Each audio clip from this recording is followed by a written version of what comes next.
hago un poco de analogía con el tema de la salud, o sea, la ciberseguridad.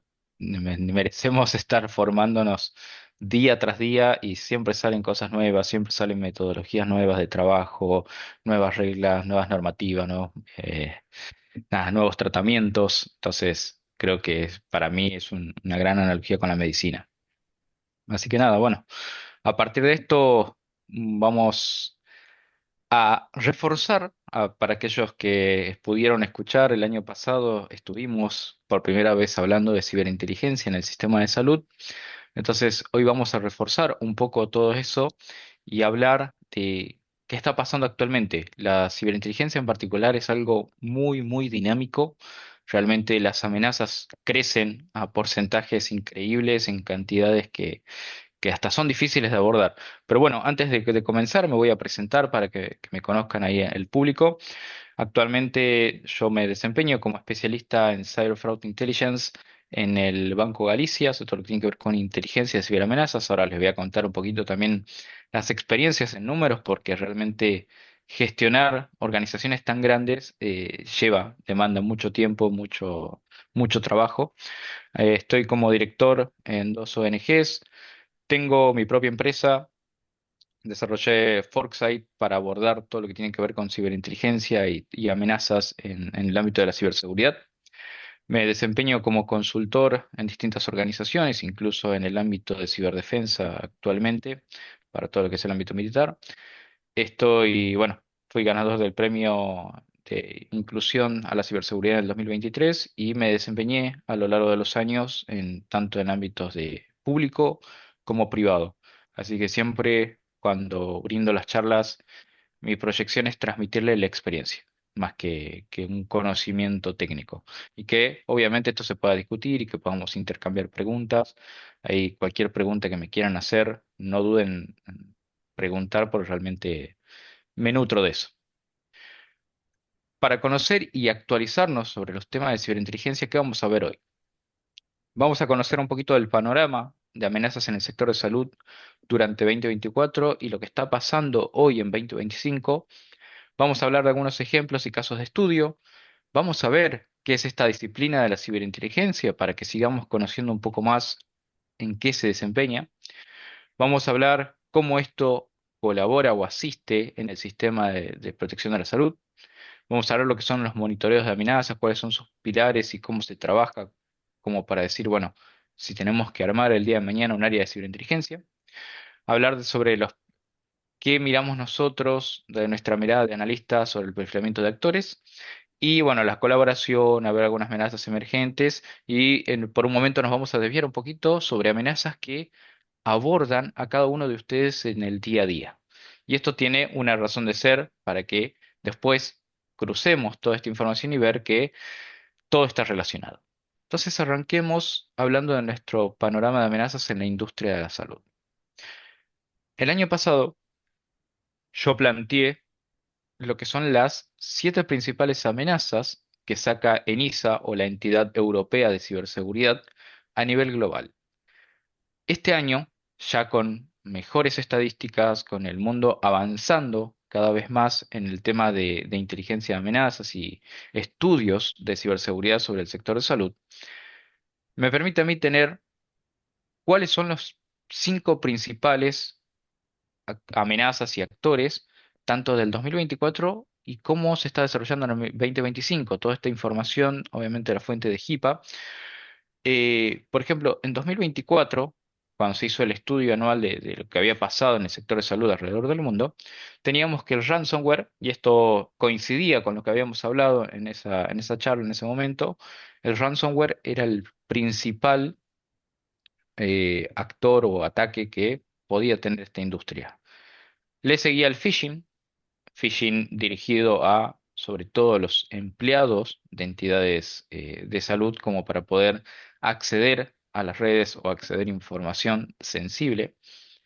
El compromiso de credenciales, encontrar credenciales comprometidas tanto de empleados o como pacientes para poder acceder a historias clínicas, como para poder acceder a sistemas internos.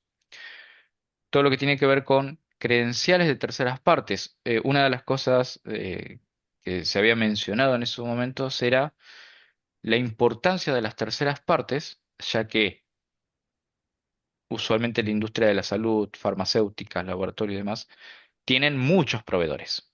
Entonces, si de esos proveedores teníamos las credenciales, podíamos acceder a sistemas, por ejemplo, algún software que pudiéramos infectar y desencadenar en una actualización algún tipo de ataque, que era lo que se estaba viendo a nivel de Europa.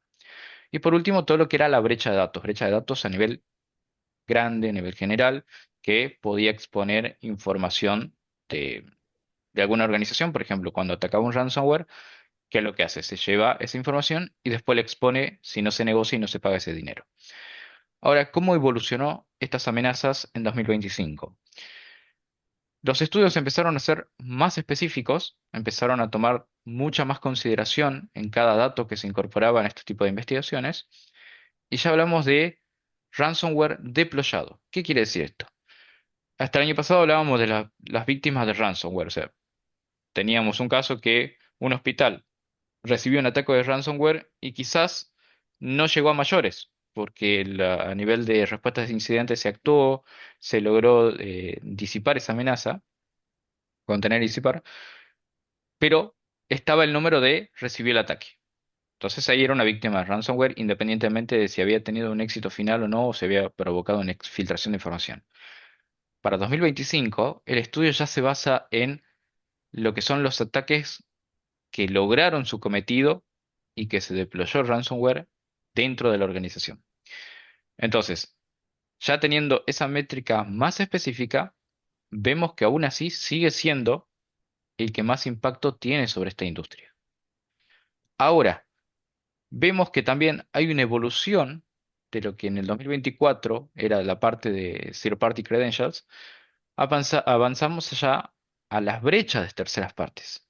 Ya no solo es tengo una credencial y trato de acceder a una información de un tercero para poder hacer un cometido, sino que ya voy y produzco brecha de datos donde podría tener información que corresponde a la tercera parte. Entonces, si analizamos desde la mirada de riesgos, las terceras y las cuartas partes van tomando mayor relevancia. Ahora, ¿cuál es el principal problema que tenemos? Que tanto la industria de salud como la industria financiera tienen muchísimas terceras partes. Es una industria donde se manejan con muchos proveedores, con muchos clientes, y monitorear eso no suele estar dentro de la mirada de las organizaciones a nivel de ciberseguridad. Por lo general, se suele ver las terceras partes desde una mirada, bueno, ¿a quién le compartimos la información más sensible? Pero hagamos esa pregunta de, ¿estamos monitoreando a todas nuestras terceras partes? Entonces ahí nace ya una primera acción que podemos realizar desde ciberinteligencia. Avanzamos después a todo lo que son las brechas de datos. O sea, ahí vemos que escaló del quinto puesto al tercer puesto. Entonces, es algo que se empezó a ver con mayor crecimiento, lo que son las brechas de datos de distintas empresas que están empezando a aparecer en distintos foros, en distintos monitoreos que se pueda tener dentro de esta área. Aparece algo que esto nosotros lo habíamos mencionado el año pasado como una amenaza emergente, como algo que se iba a venir, que prestemos atención, y eran los supply chain attacks, que para 2025 ya son parte de las cinco amenazas que más impactan contra el sector de salud. ¿Qué es lo que habíamos mencionado? El sector de salud maneja mucha tecnología de terceros. ¿Por qué? Porque tienen dispositivos médicos y todo lo que era IoT y demás, donde se necesita de proveedores. No, no es que la industria de la salud se dedica a la persona, a cualquiera de estudiar, o sea, son médicos que están abocados a la salud. No son técnicos que desarrollan tecnología. Para eso existen empresas proveedoras que aportan esa tecnología, ese software y demás. Entonces, estos empezaron a ser los principales objetivos, atacar a ellos para llegar a la red interna de las clínicas, de los hospitales, de los laboratorios. Y consigo a esto viene la quinta amenaza, que son los exploits día cero. Empezar a buscar, atacar estas tecnologías, empezar a buscar vulnerabilidades sobre estas tecnologías, genera que empiecen a encontrar cómo explotar con vulnerabilidades que le llaman Zero Day, que son vulnerabilidades que no habían sido vistas en el estudio y tampoco hay una mitigación. Entonces, fíjense cómo fue evolucionando estas amenazas y se dio de alguna manera ese patrón que habíamos informado y mencionado. Ojo con esto. Y un poco en esto se basa la ciberinteligencia, en tratar de anticiparse a las amenazas que van a venir, como haciendo estudios, métricas, análisis de todo lo que está pasando dentro de las distintas industrias. Y bueno, acá es un gran ejemplo de cosas que habían pasado. Ahora veamos un poquito ese panorama. Nosotros, esta información se había compartido el año pasado que hubo en 2024 383 ataques orientados al sector de salud a nivel todo el año, ¿no? Y a nivel global. Ahora, ¿qué traemos de nuevo acá? Los vectores que se estuvieron viendo durante 2024 y 2025. ¿Qué es lo que más, cómo están llegando hoy a la industria de salud, cómo están llegando a los hospitales, cómo tratan de vulnerar los sistemas? Por un lado, tenemos dos grandes que son los scripts maliciosos, que pueden generar, por ejemplo, cuando alguien descarga desde un phishing, descarga algún tipo de archivo, un BBS, que sería un Visual Basic Script, que puede desencadenar algo, pero el siguiente, y este yo les puedo decir que lo veo día tras día en todos los sectores, es el infostealer. Ahora vamos a ver un poquito más en detalle qué es un infostealer, pero acá básicamente en resumen, todo lo que tiene que ver con la filtración de credenciales. Es increíble ver la cantidad de credenciales filtradas de todos los organismos y empresas que puedan haber alrededor del mundo, no me especifico solo en Argentina, y que como con esas credenciales obviamente le estás dando el acceso a un actor malicioso, donde van a estar probando, donde van a generar diccionarios para hacer pruebas, porque un patrón que veo, por ejemplo, en las filtraciones de credenciales, por ahí cumplen eh, lo que pide como patrón la organización, de decir, bueno, usa una mayúscula, minúscula y tantos caracteres. Pero vienen y me ponen marzo 2025 arroba, por decir algo. Entonces estás cumpliendo que tenga una mayúscula, una minúscula, determinados caracteres y algún signo de puntuación.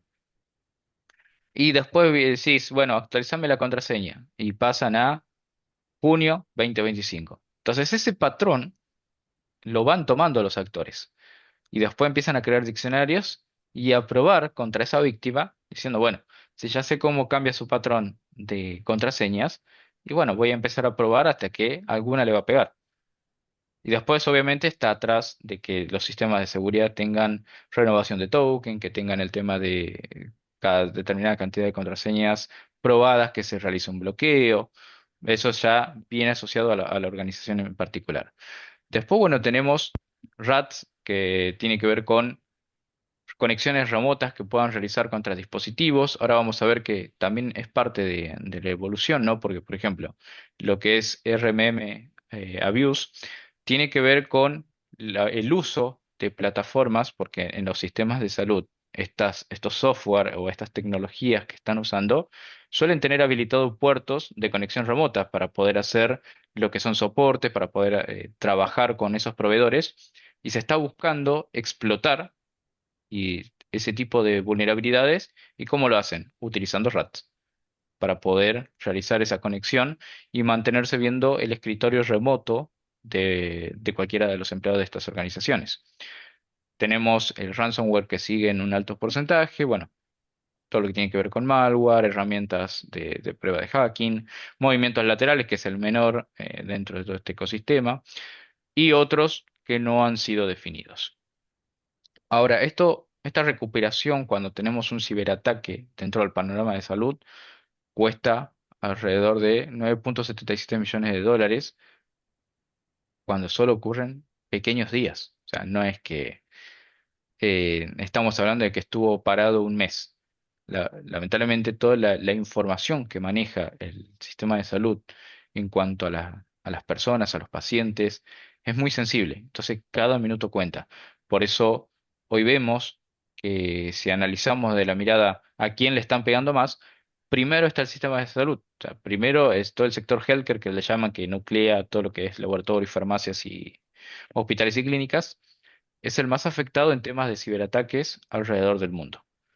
Tiene una razón de ser, por un lado, la información que maneja. Segundo, porque son más propensos a negociar, porque obviamente no van a querer tener esa información expuesta ante un ciberataque, porque son datos de pacientes, datos de salud, datos que se relacionan a la vida de una persona. Después sigue todo lo que es la industria en general, mirándolos del lado de terceras partes. Y tercero, la industria financiera. Cuando antes la industria financiera era el que más recibía impacto, pero recibió mucha inversión de dinero el sector financiero en temas de ciberseguridad, se ha empezado a trabajar y a generar una madurez gigante, lo que ha hecho que empiece a bajar, aún así no quita que tenemos miles de ataques, y ahí yo les decía que le iba a mencionar algunos numeritos. Nosotros, solo del área de inteligencia de ciberfraudes, hablando de lo que son los panoramas de amenazas, fraudes, acciones de phishing, tarjetas comprometidas, etcétera, actualmente estamos hablando de casi entre 5.000 y 6.000 casos por mes. Fíjense todo lo que tenemos que mirar desde el ámbito de amenazas, un equipo de ciberinteligencia. Entonces, algo que suele pasar es que en el ámbito de salud hay casi madurez cero en tema de inteligencia de amenazas. Entonces hay muchas cosas que se pueden trabajar y ahí es donde empiezan a aparecer esas métricas que no queremos escuchar. Y ahí van a empezar a ver por qué hoy en día está tan en auge este tema de salud. Pero empecemos a mirar un poquito más la realidad. Empecemos a ver con casos que esto realmente sucede. Vemos acá un ataque, que esto fue una noticia que se vio en julio del 2025, donde muere una paciente porque por un ciberataque en una clínica británica logró que los sistemas no funcionen. Entonces viene y muere una paciente y obviamente esto se atribuye al ciberataque ocasionado por un ransomware. En la misma nota vemos que se habla por lo menos de ese ciberataque, de 170 casos de daño a pacientes relacionados con el incidente, donde la Junta de Atención menciona que causó daños a estas 170 personas y dos fueron clasificados como grave, que uno de ellos era la muerte de esta paciente. Ahora, este grupo de ransomware había publicado 400 gigas de datos sensibles de paciente en línea que obviamente no pagaron la negociación, por lo cual no le devolvían los sistemas. Esto causó mucho tiempo de que no esté operativo esta clínica. Entonces, ahí hablan obviamente después el grupo cibercriminal Kirin, que era el que realizó el ataque, mencionó que estaba arrepentido por el daño causado, aún así no admitía la culpa de que fuera parte de ellos.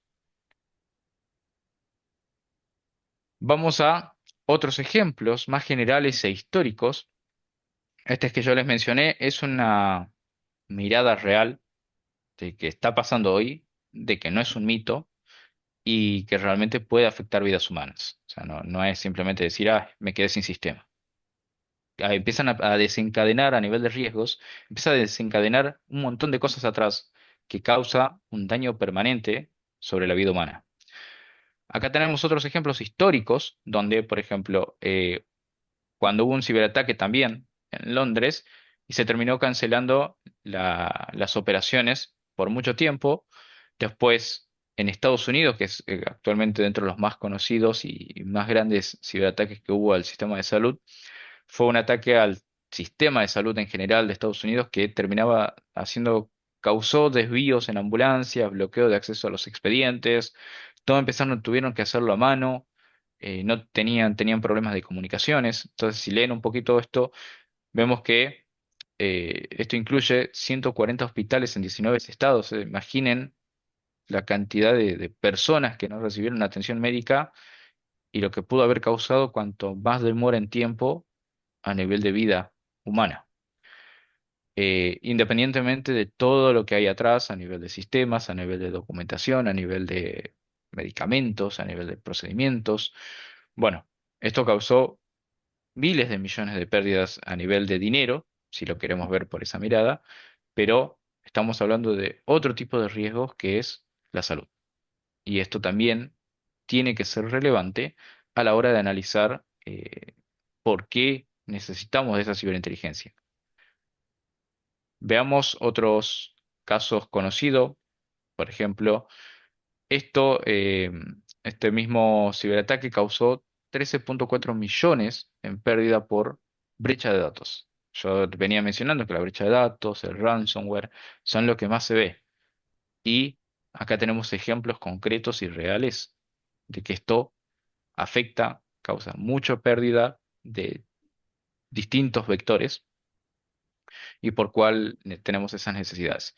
Pero no nos vayamos, no nos hagamos tan ajenos a esto. Estas cosas suceden en Argentina también. Y acá tenemos algunos ejemplos de cosas que ya son públicas, no es algo que debamos esconder, digamos. Por ejemplo, hubo un ataque, una brecha de datos en un foro a estas empresas, donde no solo han filtrado información de datos filiatorios, vamos a decirlo, de datos que puedan asociarse, sino de datos que también tienen que ver con fotos, con las personas, con nuestros hijos y demás, y que esas después se pueden utilizar en otro tipo de ataques que vamos a ver como amenazas emergentes. También tenemos de otros países donde vemos que terminan filtrando todas las carpetas y accesos de los sistemas. Tenemos casos como otro que hubo donde se afectó directamente datos sensibles de historias clínicas que causó hacia 30 empresas una afectación. O sea, ahí vemos el famoso ataque de terceras partes o supply chain atacando, causando problemas a terceros. Acá tenemos un ejemplo donde vemos, donde se ven muchos documentos compartidos, vemos información, como es este caso, donde hay un estudio médico de una ecografía transvaginal, o sea, y así decenas de archivos filtrados por terceras partes, que causa una afectación impresionante sobre no solo los pacientes, sino sobre la organización en sí y la pérdida de reputación, pérdida de dinero, falta de credibilidad. Entonces, la pregunta personal que hago yo, ¿tenemos que esperar a que suceda esto para empezar a invertir en ciberinteligencia, en ciberseguridad en general? ¿O podemos ya con estos números empezar a tomar esas medidas y decir, bueno, no, la verdad que sí, empecemos a anticiparnos al riesgo, no esperemos a que nos suceda? En Latinoamérica, la madurez siempre ha sido ser una ciberseguridad reactiva. ¿Qué quiere decir esto? Esperamos que nos peguen el cachetazo y después actuamos. Perdón que soy medio crudo con esto, pero creo que es la forma de que empecemos a ver esa realidad, donde no tenemos que esperar al primer golpe para nosotros tomar una reacción. Tenemos que ser proactivos, empezar a estudiar estas amenazas, empezar a ver qué está pasando en el mundo, empezar a hacer estudios estadísticos, empezar a ver qué le pasa a nuestro vecino y con eso empezar a tomar la realidad y tomar la necesidad del por qué es importante la ciberseguridad. No nos basemos solo en yo me dedico al mundo de salud, solo voy a hacer lo mejor a nivel de salud, porque detrás hay sistemas, la tecnología hoy es transversal. Una de las cosas, yo vengo, además llegué esta mañana de Ecuador y estuve participando en un congreso de ciencias forenses a nivel de ese país. Y una de estas cosas era hablar, ¿no? Haciendo una analogía con lo que pasa en las ciencias forenses, yo no tengo que esperar el óbito. Yo tengo que tratar de actuar y empezar a hacer estudios que me permitan anticipar y mejorar la seguridad. Bueno, esto es lo mismo. Entonces, la tecnología se volvió transversal a toda la criminalidad, dio una evolución, dio mayor alcance, dio mayor anonimato. Y si no nos ponemos al día y a la orden de todas estas cuestiones, nos empezamos a quedar atrás de lo que es el mundo criminal. Acá tenemos otros ejemplos de ataques relacionados a la Argentina que ya han salido en los periódicos. ¿Y por qué lo traigo así a título limpio? Por el hecho de que acá ya causó impacto, ya causó una afectación a la organización. Entonces vemos cómo esto después pega, sea verdad o no sea verdad, ya estamos tarde, ya salieron las noticias y ya nos causó una afectación de reputación. Entonces son cosas que tenemos que empezar a tomarlo en consideración. Acá, como verán, es un ejemplo simple de cómo se muestran cuando atacan una obra social, cuando filtran información en algún foro de la dark web. Ahora, ¿por qué sigue siendo el ransomware lo más visto?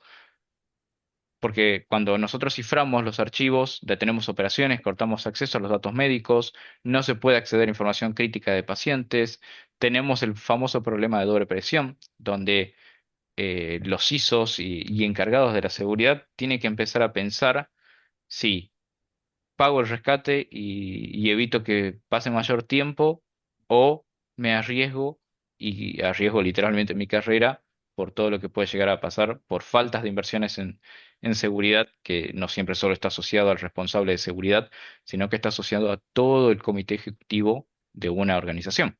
Entonces, todas estas cosas son por las que hoy al día el ransomware sigue estando a la cabeza, porque saben que es una línea por la cual pueden actuar. Vamos a entender un poquito lo que es la ciberinteligencia y hablar de qué se dedica esta disciplina a la que yo llevo ya más de 10 años trabajando. La ciberinteligencia, básicamente, como estuvimos viendo en estos ejemplos, es anticipar al enemigo. ¿Qué quiero decir con esto? Busco adquirir, analizar información para identificar, rastrear y predecir capacidades, intenciones y actividades cibernéticas que nos permita tomar decisiones estratégicas a nivel de nuestras organizaciones. Básicamente, si yo puedo estudiar una amenaza, si yo puedo estudiar un actor, puedo llegar a saber cómo se comporta, qué puede hacer. De ahí nace que haya tenido que estar participando en un estudio, perdón, en un congreso de ciencias forenses, porque hacemos una alusión a la criminología, donde se estudia el criminal, donde empezamos a ver el qué, por qué, cómo, cuándo, pero traspolado al mundo de la ciberseguridad, al mundo del ciberespacio. Ahora tenemos dos enfoques principales dentro de la ciberinteligencia que tiene que ver con lo que viene desde el ámbito de la ciberseguridad y lo que viene por fuera del ámbito de la ciberseguridad. Ejemplo, si yo sé que tengo información que se está moviendo en foros y demás, voy a tomar decisiones estratégicas basadas en información que vino del propio ciberespacio. Pero ¿qué pasa con los casos que vienen de, por ejemplo, se utiliza mucho en las guerras, que viene información de afuera, o he tenido clientes que me han pedido analizar el enfoque de las amenazas criminales que hay en un determinado lugar para que ellos puedan tomar decisiones en el ámbito de la ciberseguridad y cómo aplicarla a razón de evitar posibles ataques, ya sea por hacktivismo, ya sea por bandas criminales que se mueven dentro de un país porque la seguridad es escasa. Bueno, todos estos enfoques, o también un enfoque geopolítico, puede venir de lo que está pasando en la geopolítica, puede impactar directamente en el sistema de ciberseguridad. Si yo digo que mañana el Ministerio de Salud saca un comunicado que van a hacer recortes en temas de inversiones, va asociado que algo que está pasando a nivel geopolítico le va a impactar al sistema de ciberseguridad, porque va a haber falta de inversión de dinero en distintos aspectos. Y como sabemos y conocemos dentro del sistema de salud, donde primero se va a recortar es en tecnología. Porque dicen, bueno, tenemos otras prioridades que tienen que ver con la salud y no va a ser una prioridad la seguridad. Con que tengan contraseña y un doble factor de seguridad, ya estamos. Y no es así. Hay un montón de cosas atrás y obviamente esto causa una repercusión sobre lo que son los riesgos. Otra cosa que nos abocamos es a estudiar, y acá esto yo lo hago en analogía con el libro de Sun Tzu, que es El arte de la guerra, que dice tenemos que conocer al enemigo y tenemos que conocernos a nosotros mismos para no sucumbir en una batalla. Entonces, para esto tenemos que empezar a preguntarnos, si yo analizo un actor, estudio hacia afuera las amenazas que puedan impactar hacia mí, tengo que empezar a preguntarme cómo piensan, qué tipo de herramientas utilizan, cuántos recursos de dinero tienen, qué objetivos persiguen con sus campañas, quién es ese posible adversario. Acá tengo un ejemplo que si bien no lo he cargado, porque sinceramente me olvidé, pero se me viene a la cabeza. Dentro de lo que fue cierre del 2024 y todo el 2025, hubo un actor que se conoce como Rufus Amando en todo lo que son los foros, digamos, underground, donde se abocó a hacer filtraciones o brecha de datos de más de 15 organizaciones de salud, entre otras. Pero se especificó en el sector de salud. Entonces, ¿quién es ese posible adversario? ¿Por qué está persiguiendo al sistema de salud? ¿Por qué realiza tantos ataques al sistema de salud? ¿Qué vulnerabilidad encontró?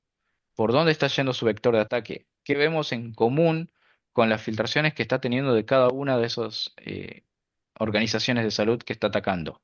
Bueno, estas preguntas son propias de la inteligencia de amenaza.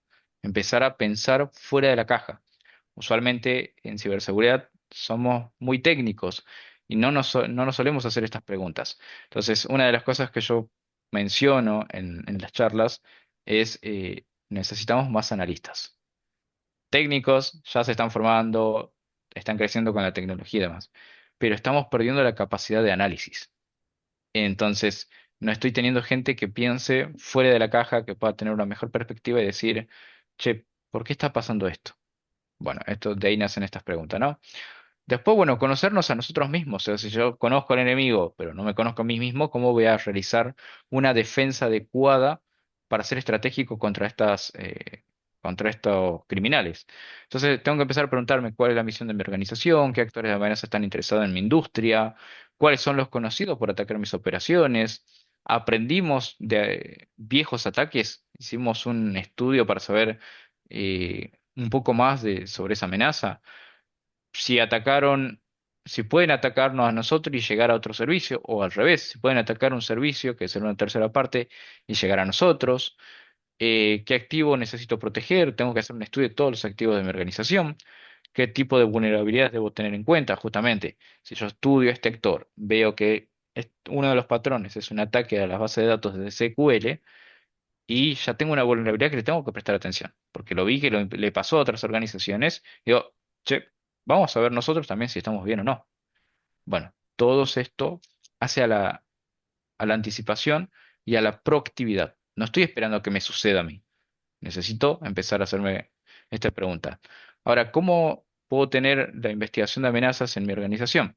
Por un lado, hay tres pilares que son la detección, monitoreo y análisis, y podemos agregar una más que es la mitigación. Pero estos tres pilares me permiten a nivel de detección tener sistemas de Digital Risk Protection, por ejemplo, para ver qué tan expuesto estamos a nivel de marca, a nivel de brand, levantar alertas, desarrollar scripts con automatizaciones, monitoreo de software. Bueno, dentro del monitoreo es ir un poquito más allá, donde el analista empieza a ver los foros, a ver los grupos de Telegram, grupos de Discord, distintas plataformas, repositorios de código para ver si quedó expuesto algo por algún desarrollador nuestro, los blogs, los sitios web, a ver si alguien se está hablando de un ataque contra nosotros, y después estudiar y hacer un análisis de las técnicas, tácticas y procedimientos de estos actores, hacer informes que se puedan dividir en estratégico, en operativos, tener la capacidad de separarlos según a quién va dirigido, hacer un estudio victimológico para entender todo esto que yo les decía, ¿no? Hacer esas preguntas y saber cómo opera, entender ese patrón que está manejando ese actor, saber las tendencias, qué está pasando en el mundo, no solo de nosotros, de nuestro ámbito, sino saber qué está pasando con los otros ámbitos también, porque muchas veces es simplemente un pasaje de una industria a la otra usando la misma metodología. Esa es la facilidad que tiene hoy la ciberseguridad. Si tengo que hacer un perfilamiento de un actor, ¿qué me voy a ver? ¿Qué voy a ver? Bueno, saber el nombre del actor, el tipo de amenaza, el origen, la atribución, la victimología, el modus operandi, las relaciones que tiene, los perfiles públicos que se conocen, su estructura, las herramientas que utiliza, las TTP, la cronología y antecedentes, las operaciones por país y sector. Acá un ejemplo chiquitito y rápido que no está en esta presentación. Me pasó, por ejemplo, que me han solicitado un actor, decía tener muchísima información de determinados bancos. Y lo que hice fue, basándome en esto que armé yo, digamos, de lo que debo saber de un actor, hice un estudio de la cronología del actor y me volví hasta el 2022, que era cuando recién comenzó con sus andanzas, vamos a decirlo, en el mundo underground, y me bajé todas las muestras de todos los ataques que tuvo desde esa fecha, o lo que decía haber atacado, y con eso pude compararlo con su sample actual y me encontré con que eran archivos del año 2022 que estaban metidos en distintas carpetas, que lo que hacía era hacer un rejunte, armar una nueva carpeta y lo publicaba como algo nuevo de esa organización. Entonces de esa manera mantenía una reputación el actor y también causando temor, porque la realidad es que cuando salen este tipo de brechas, a nivel de ciberseguridad empezamos a correr todos para mitigar ese incidente, independientemente de sea verdad o no sea verdad, pero mientras vemos si es verdad o no es verdad, eh, yo me he tomado el trabajo de hacer esta pregunta en distintas charlas o distintos talleres cerrados Y la respuesta del de ciberseguridad siempre es, bueno, deberíamos ver qué vulnerabilidad tenemos nosotros. Y nadie se pregunta, che, ¿cómo se comporta este actor?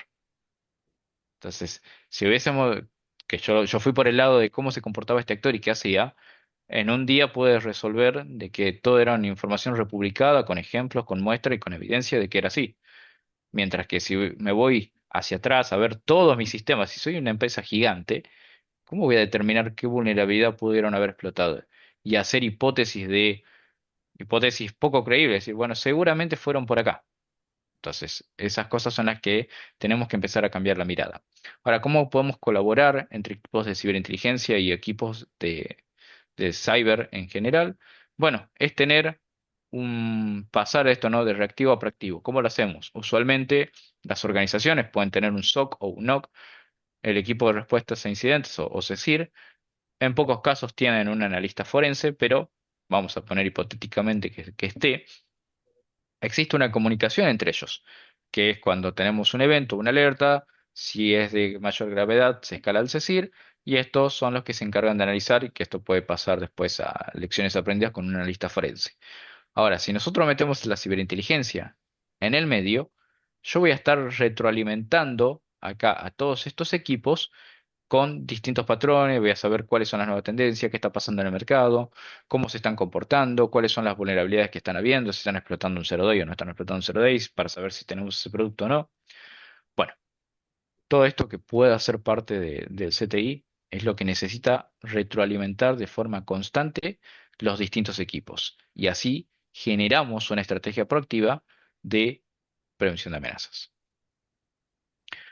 Ahora, estos numeritos que pueden llegar a parecer abrumadores, son los canales de Telegram y grupos y demás que se están moviendo hoy en día aproximadamente en el mercado.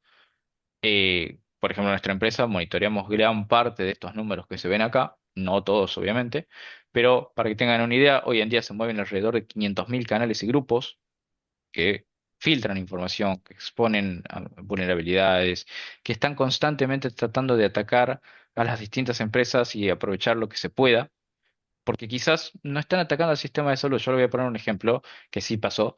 Eh, Utilizaban a un hospital que a través de su sistema podían sacar la información de una persona para ver si el número de tarjeta coincidía con el nombre de la persona, porque tenían una API expuesta que no renovaba token y les permitía ese acceso. Entonces se pueden aprovechar este tipo de vulnerabilidades, se pueden aprovechar empresas que tienen impacto contra Renaper, entonces puedes sacar información completa de eso y así constantemente utilizar a otros para cometer otro tipo de delitos en otra industria. Entonces, fíjense que la dinámica es diferente. No necesariamente me están atacando el sistema de salud, pero puede ser que me estén usando para otra cosa.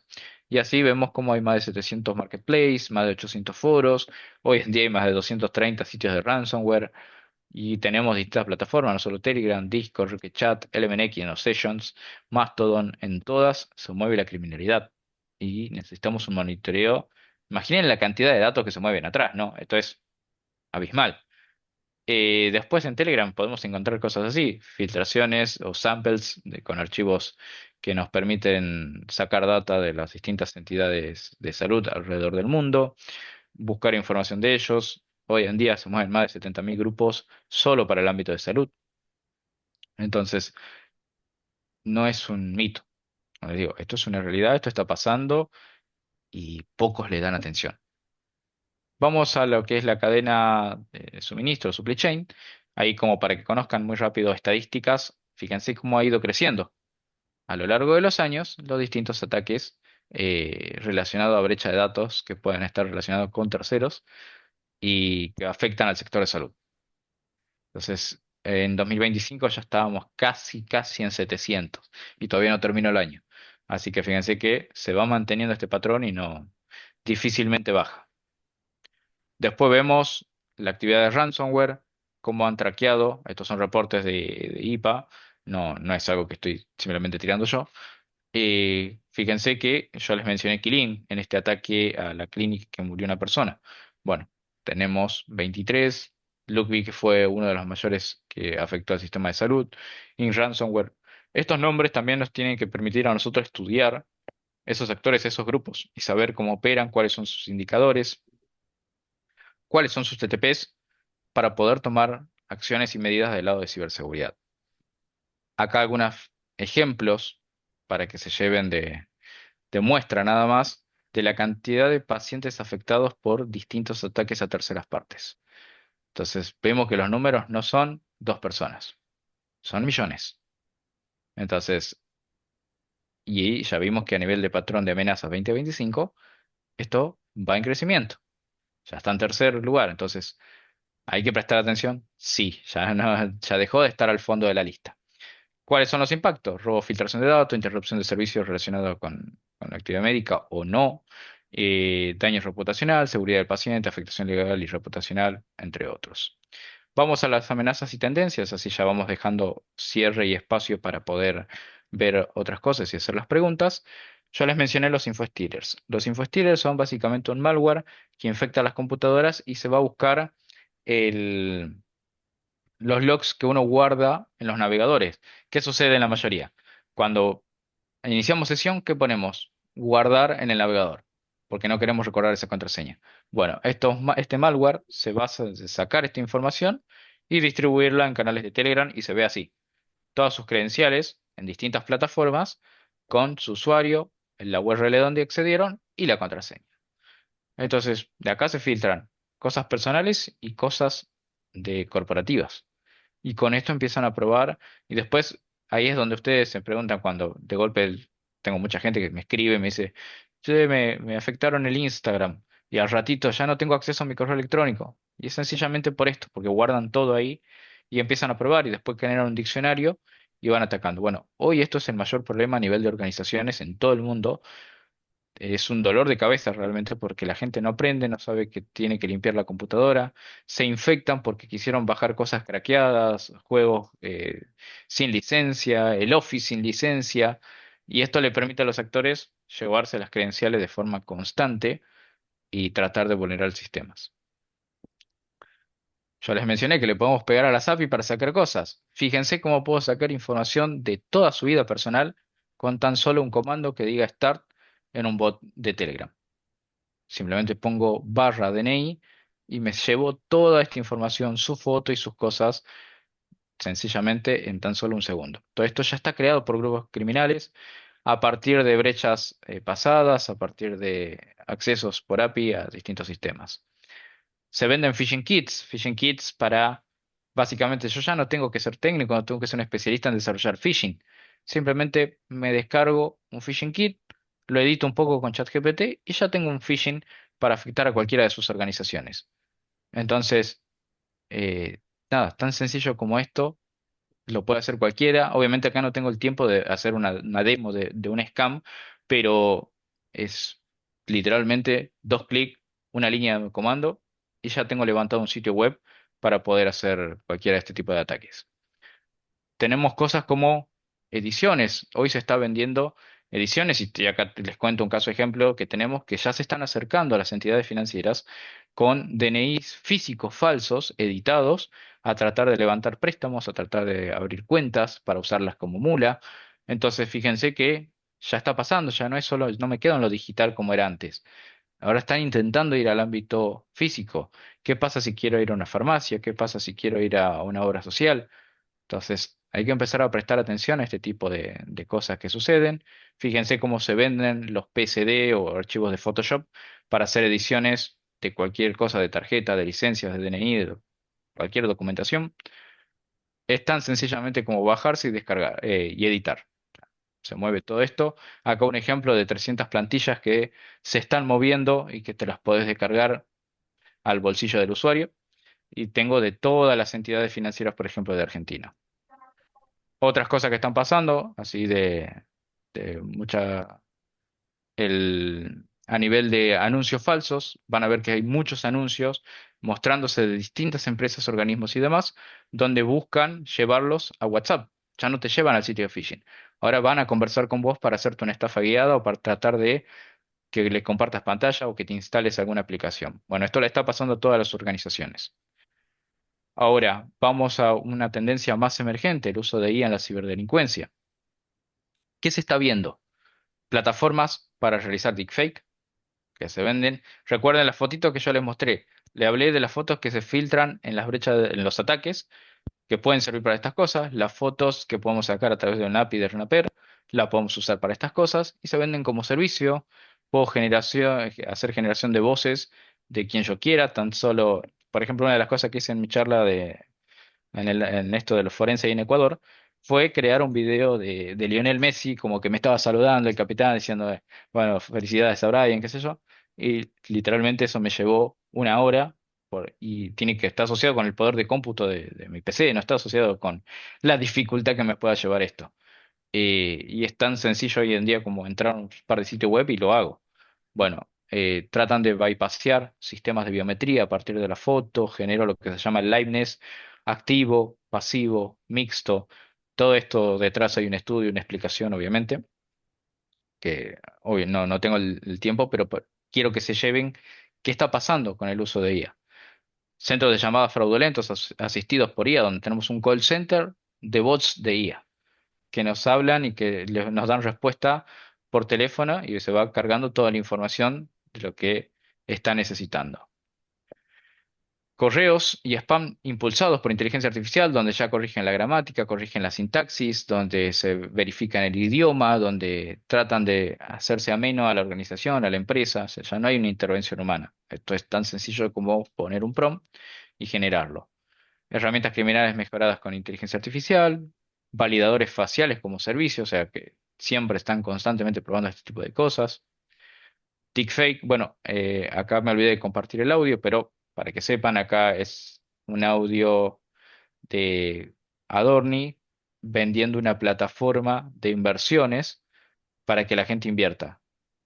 Acá como ejemplo, mi papá casi cayó en este tipo de estafa. Y muchas personas lo estamos viendo donde van a sacar préstamos en el banco para pagar y meter su dinero en estas plataformas. Entonces, fíjense la credibilidad. Me dice, no, pero lo dijo Adorni. O sea, es el vocero presidencial. O lo dijo tal persona. Bueno, fíjense que hay más de un video hablando de esto hechos con deepfake. Y que la gente cae una y otra vez, invierte dinero. Después, ¿qué más podemos hacer con estos avances emergentes, no? Desinformación. Hablamos de cualquier acción deliberada que crea, manipula o difunde información falsa, distorsionada fuera de contexto, para intentar engañar, influir o generar un impacto específico.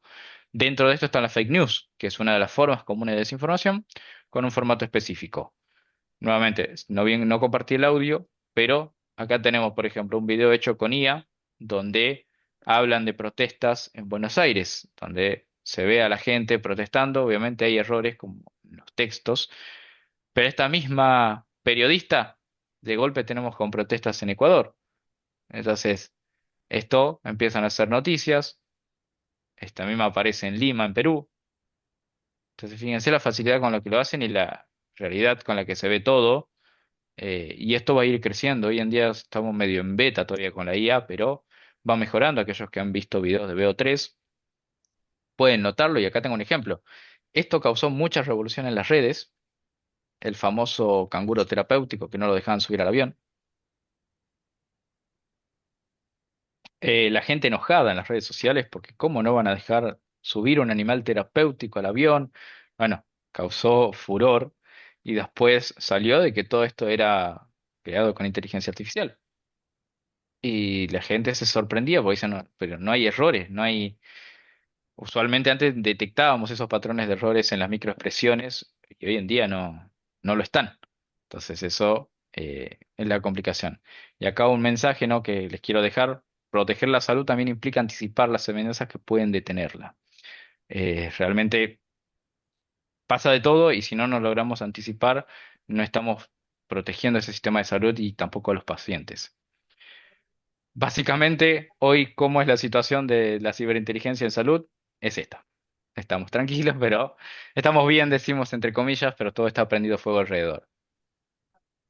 Nada, ahí yo les dejo a aquellos que quieran escanear, suelo dejar una herramienta, un tablerito de CTI, donde comparto y pueden acceder a noticias, pueden acceder a un montón de plataformas para aquellos que quieran dedicarse a trabajar en esto.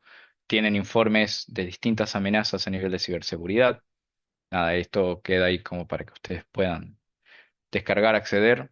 Mismo, si tienen dudas, obviamente yo que vimos un poquito hoy de todo esto es entender el panorama de amenazas, entender los ataques de salud, entender qué es la ciberinteligencia, las amenazas emergentes, cómo se usa la IA en la criminalidad y un poco de estadística para ver qué es realidad.